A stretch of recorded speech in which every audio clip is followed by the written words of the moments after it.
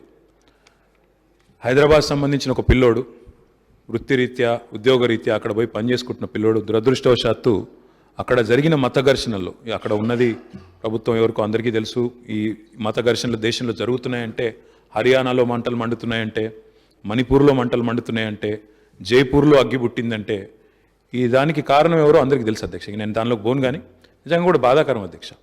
5 ఏళ్ళకి ఒకసారి ఎన్నికలు వస్తాయి. ఎన్నికలు వచ్చినప్పుడు అందరం ప్రజల దగ్గర పోతాం, ప్రజల దయ ఎవరికి ఉంటే వాళ్ళని గెలిపిస్తారు, వాళ్ళం అధికారంలో ఇక్కడ కూర్చుంటాం, లేదంటే అక్కడ కూర్చుంటాం అధ్యక్ష, దానికి ఇబ్బంది లేదు. కానీ మతం పేరిట మంటలు పెట్టి, మతం పేరిట చిచ్చు పెట్టి, ఆ మంటల్లో చలిమంటలు కాల్చుకునే దౌర్భాగ్యపు రాజకీయం ఏదైతే ఉందో దాన్ని తప్పకుండా తెలంగాణ సమాజం ముక్తకంఠంతో తిరస్కరించాలి, ముక్తకంఠంతో తిప్పికొట్టాలి అధ్యక్ష. And I stand with my